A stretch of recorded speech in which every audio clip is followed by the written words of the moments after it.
এদেশ ছেড়ে পালিয়ে গিয়েছে। শেখ হাসিনা পালিয়ে যাওয়ার পূর্বে দীর্ঘ 16 বছর ক্ষমতায় ছিলেন।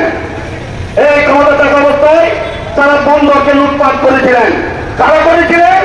এমএস চৌধুরী, আজম নাসির, লতিফ, এরপরে আমাদের তৎকালীন শিক্ষক মন্ত্রী নোবেল, ওনারা সবাই মিলে আজম নাসির সহ সবাই মিলে বন্দরকে লুটপাট করার জন্য পথ বের করে এবং বন্দরকে লুটপাট করে হাজার হাজার কোটি টাকা বিদেশের পাচার তারা করে।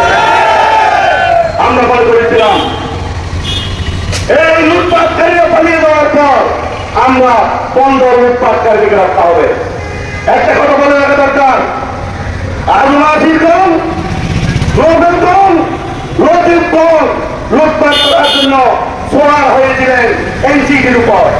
এনসিডিকে 4 পাওয়ার দেখতে দিলেন, 4 পাওয়ার থেকে সাথে অবৈধ চুক্তি করলেন, লক্ষ লক্ষ কোটি টাকা লুটপাট করলেন এবং এই 4 পাওয়ার থেকে সিন্ডিকেট করে বন্দরের টাকা পয়সা ধন সম্পদ সবগুলি লুটপাট করলেন। এই গ্রুপ এরা যখন লুটপাট করে খুব মর্তমাত্রি করছিলেন, তারা যখন বন্দরের টাকায় লুটপাট করে কারিবারির মালিক করছিলেন, তখন আমাদের দেশি শেখ হাসিনার বোন শেখ রেহানা চিন্তা করলেন বন্দর থেকে হাজার কোটি টাকা যদি লতিফ নিয়ে যায়, বন্দর থেকে 100 কোটি টাকা যদি নাসির নিয়ে যায়, বন্দর থেকে হাজার কোটি টাকা যদি নোবেল নিয়ে যায়, তাহলে আমি কি পাবো?